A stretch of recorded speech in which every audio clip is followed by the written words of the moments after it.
Hey everybody, it's David Duford at davidduford.com, where I help insurance agents like you become top producing insurance professionals, not just today, but for the foreseeable future.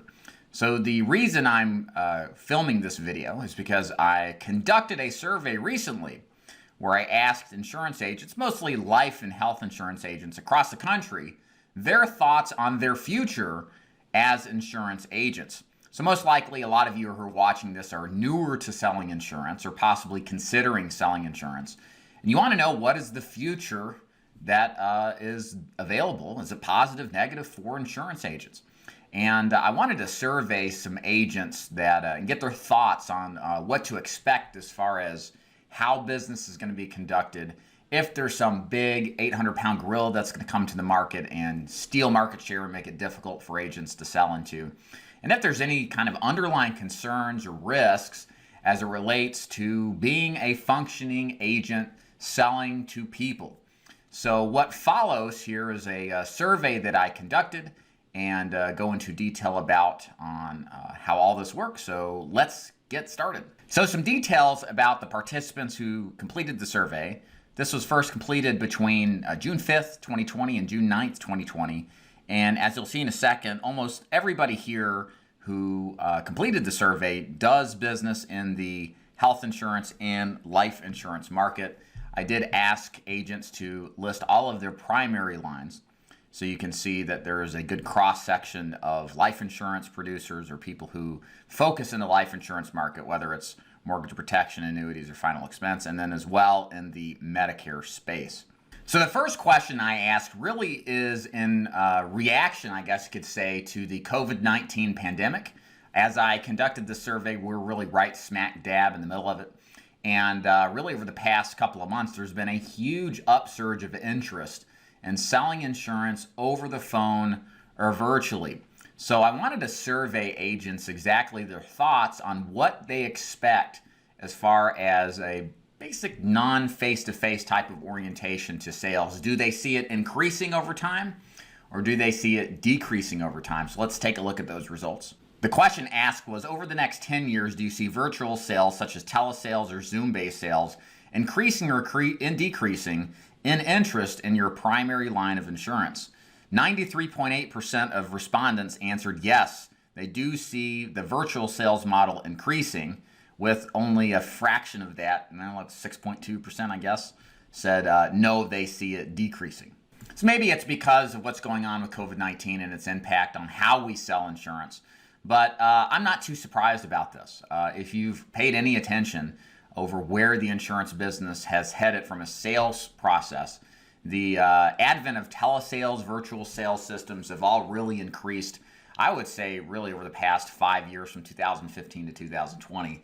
And coronavirus really has just accelerated that process. I know a couple of friends in the business that do telesales, and they have seen some of the best growth in overall production really right smack dab in the middle of coronavirus, and everybody was locking the doors and not coming out because of the fear of getting infected. People still had interest in insurance, and the numbers really back that up. So I think we'll still see this. I mean, personally, my opinion is we're going to do more virtual sales for different markets. I think you're going to see more of it. Some of it you see a ton already. Some of it are playing catch up, and you're going to see more. So I think it's a smart prediction, pretty obvious one really, that the virtual world of selling will just increase over time. So one big risk, I think, insurance agents, again, most of the people who've participated in the survey are seeing clients either over the phone or face-to-face. And I think all of us have this kind of concern, who've been in the business for a while, that technology may overtake what we do as insurance agents. What about artificial intelligence? How is that going to affect our ability to help our clients? Will that replace us? Or are these automated processes without agents, a lot of these startup companies now, what's called InsurTech, are they going to replace what the normal face-to-face or over-the-phone telesales agents would sell? So I wanted to ask and survey this group of people, of agents, and get their opinions on what they expect when it comes to technological innovation disrupting the normal ebb and flow of how they do business currently. So let's take a look at the results. The exact question asked is, over the next 10 years, how worried are you that technological innovation will replace or diminish your role as an insurance agent? And it was on a scale of 1 to 5, 1 being not worried at all, and 5 being very worried. You can see the results for yourself. The vast majority of the participants are either neutral, sort of worried, but not worried at all, with the vast, almost majority of them either not worried or not worried whatsoever, or slightly worried. So if we look at the math here real quick, we're looking at somewhere approximately in the close to 80% range, maybe right at 80% really, are not really that worried about what's coming down the pike, or they really are just don't have much of an opinion. Now, you may be kind of surprised by that. You know, we've seen huge industry shifts in a lot of industries. For example, real estate, with the advent of Zillow, has taken a lot of market share away and has kind of reduced the impact of real estate agents. We see other industries like Carvana, I believe it's called, come in and do virtual sales of cars and try to replace the typical car lot and have to deal with a car salesperson. Why is the general consensus with agents they're not that worried or just flat neutral? I think part of this is going to deal with the nature of the agents that are taking the survey. A lot of them do sell final expense, which is a traditionally more face-to-face type of sale, or the seniors that we target final expense to aren't as sophisticated technologically. And I think that probably influences the survey. If we had maybe more P&C agents or someone from other agents from a more younger demographic, I think we might see a difference here. But I think it's important to indicate that, as we'll get into looking at the actual comments from these agents participating, that there's something to be said about this business as how service makes such a huge impact on our abilities to make a sale, and how insurance uniquely really demands some level of customization, of impact with the client, and listening to their needs in order to make a recommendation. So we'll circle back to that later, but it's food for thought. This business is a little different than others, and I'll kind of expand on that later. So kind of related with the technological question, I also wanted to ask my participants to give me their thoughts on some big company coming in, gobbling up market share, and totally disrupting the entire market of selling insurance. Right now in the insurance world, if you're brand new, it's kind of an interesting business. There are no centralized players that dominate the entire space. There are no Amazons in the insurance business. It's very decentralized, and probably certain niches have a little bit more of a central player than others, but most of the time it's very decentralized. There's a lot of different players out there. Part of the reason I think that is we're taught that insurance has to be sold, it's not bought, so there has to be some influence, there has to be some salesmanship, I guess you could say, and the products, maybe arguably to an extent, are somewhat homogenous, so the influence of the agent makes a big deal. But anyways, I wanted to ask this question specifically because it's happened in so many other industries, and I wanted to see what agents who are in the field right now get their thoughts on what they think about somebody coming in and possibly just totally disrupting the marketplace. So let's check out what they thought.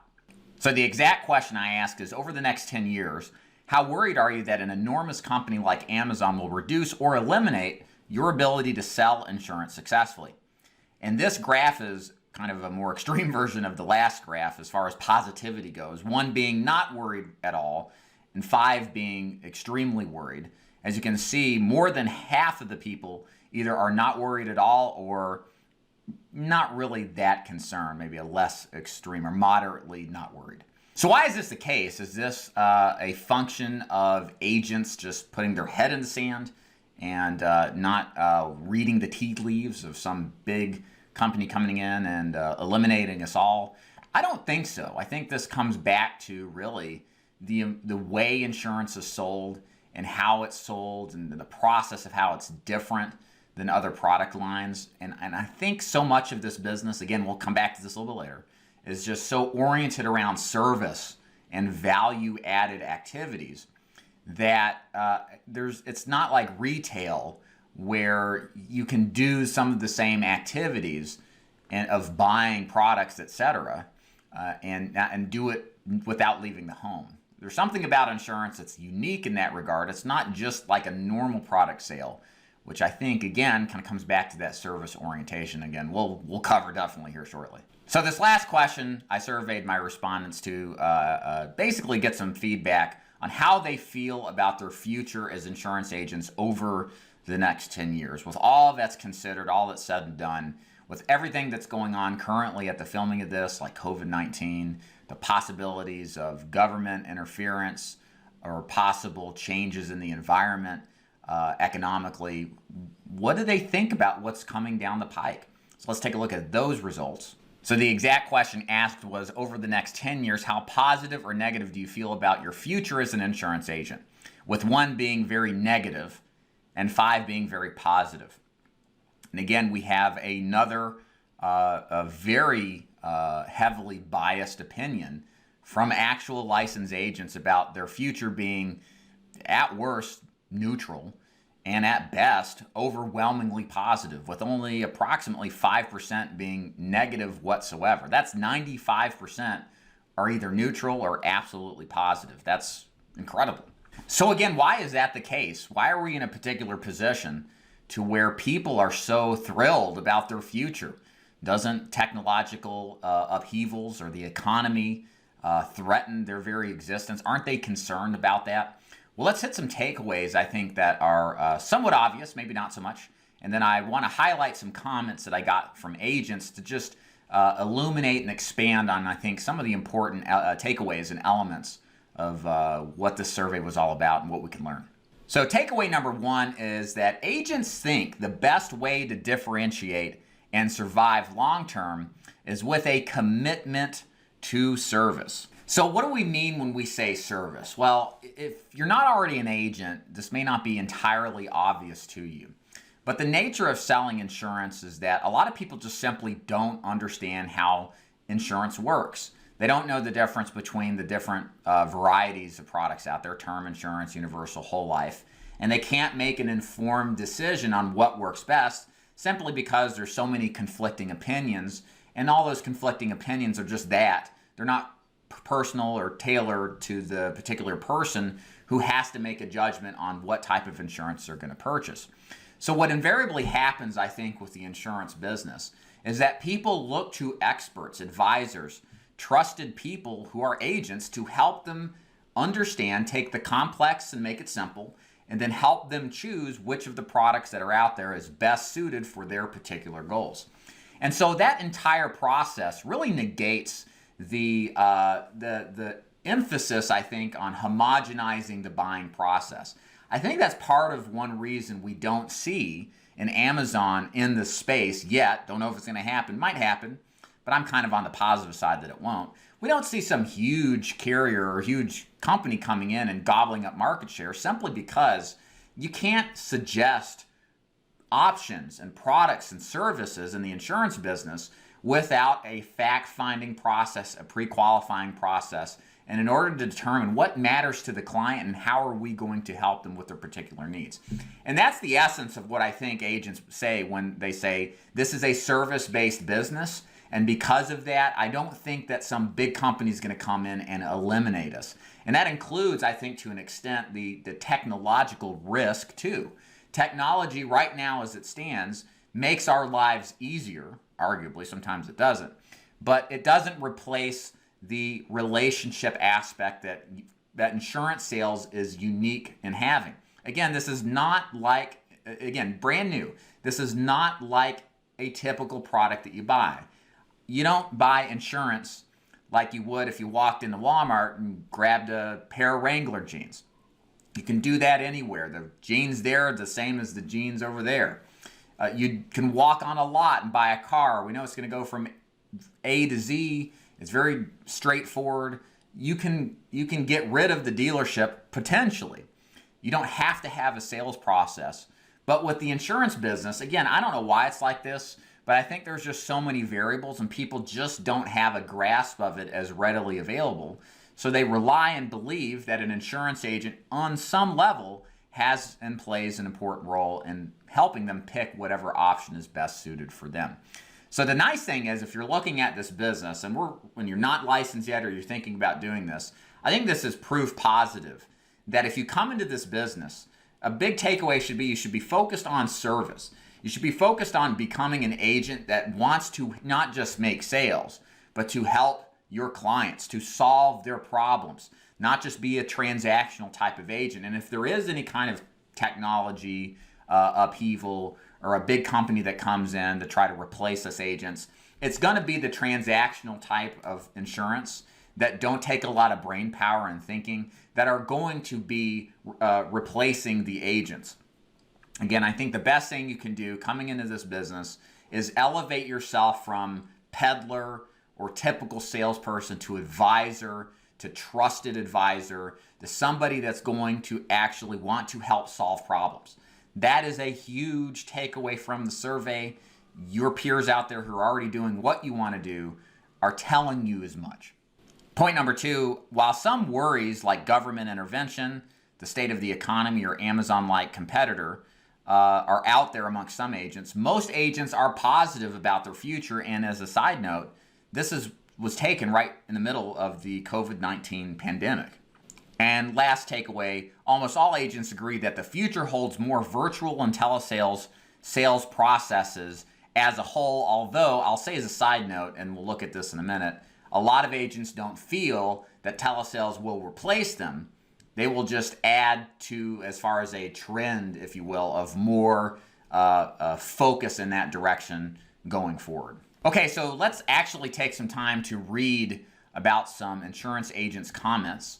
I'm going to show them on the screen. I'm going to read them for you in case you're driving and you're not watching this. I think it's important to hear it from the agent's mouth about what they think, and I kind of categorize this by different sections, kind of recurring themes of concerns that agents have. So without further ado, let's take a look and listen to what they have to say. So some comments on the risk of companies and industry shifts eliminating agents. One agent said, in the past, big box stores forced little stores out of business like Home Depot, Walmart, etc. I see big business trying to push the agent out of business, but I don't think the public will go for it. Big companies, meaning big companies, instead of individual agents, hands-on servicing the client. So there's another comment on the importance of servicing. In general, life insurance companies lack vision and show no loyalty to insurance agents.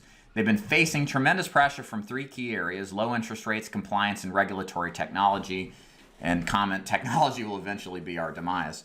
So again, there are some concerns amongst agents that the economy may have an impact on the insurance business. Low interest environments do create some stress for some insurance concerns.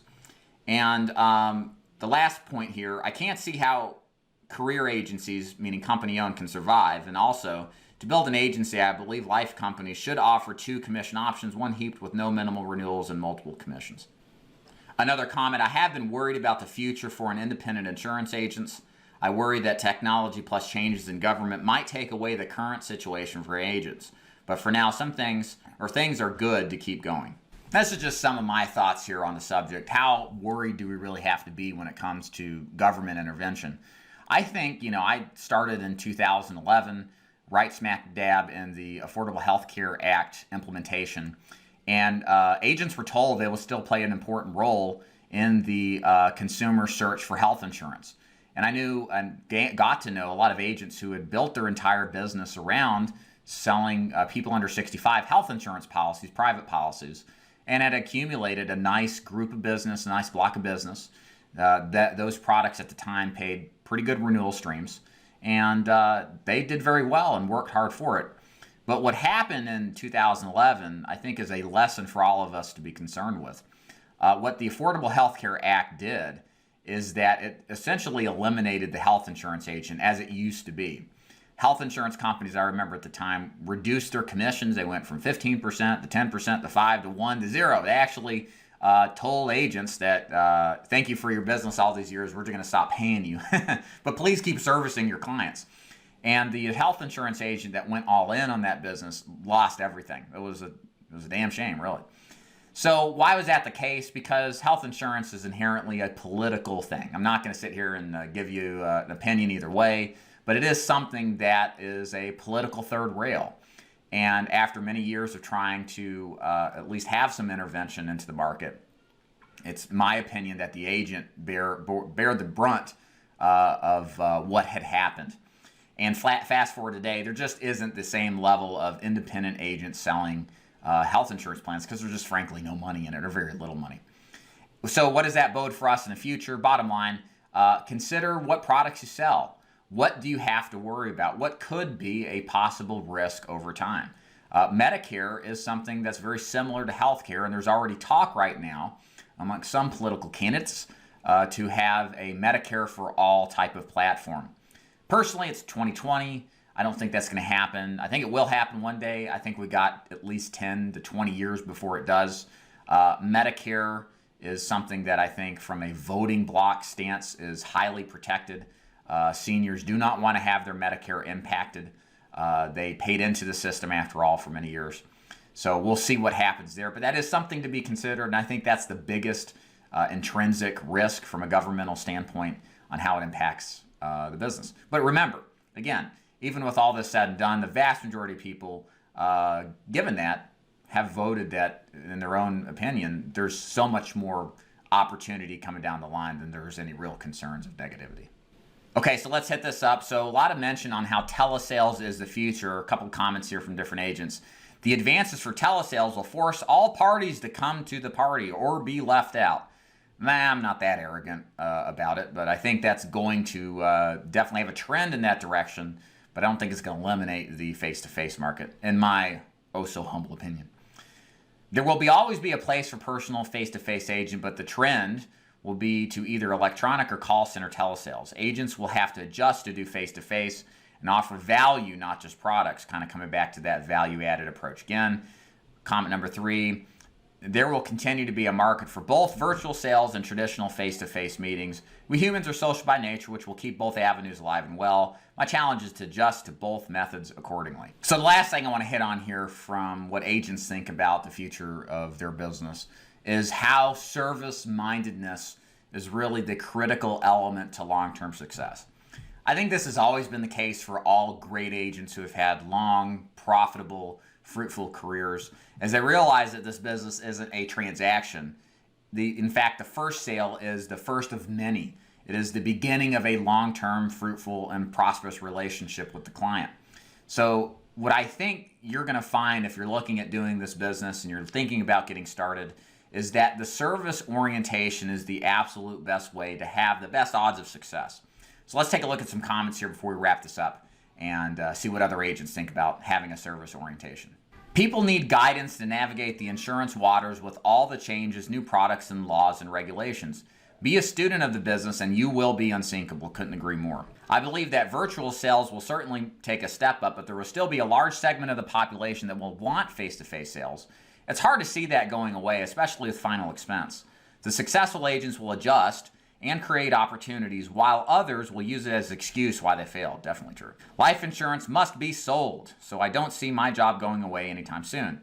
It will certainly change, but I see beauty in that as well. As long as the money and security is important in this world, then there will always be a place for knowledge and hardworking salespeople in the insurance industry. In my lifetime, I expect technology to be a driving force for change. I do not expect tech to replace insurance agents anytime soon. I've been in the Medicare market long enough to know that the individual is always best served with a face-to-face meeting. The age of the market itself and all that goes into making a correct decision with all the information that is available, in my opinion, is best transmitted face-to-face. I believe there will always be clients who need human help. Sure, people can purchase insurance online to quote-unquote avoid being sold, but once they need it or use it, they'll realize they don't know what they're doing. Just my 2 cents. AI will never replace the human factor. Just as long as human beings find a way to survive, the human factor will always find its place in the economy. Insurance isn't cookie cutter. Most buyers will need questions and answers in a dialogue regarding best solutions to their needs.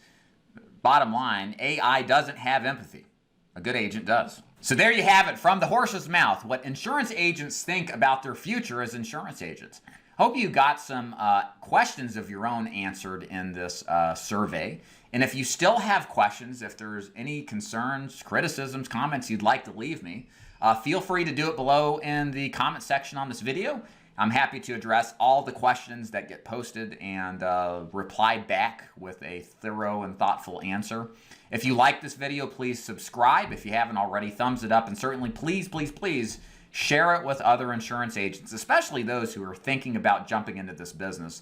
I think there's a lot of good data here that I think leads to a long-term, very good business to commit to, not just today, even in the midst of some of the worst stuff we've ever seen regarding pandemics, but for sure the long term. And that's what really matters in any kind of career or business that you're considering joining. David Duford here at davidduford.com, where I train, coach, and recruit insurance agents nationally to become top producers in final expense annuities and Medicare Advantage. We'll see you next time. Take care.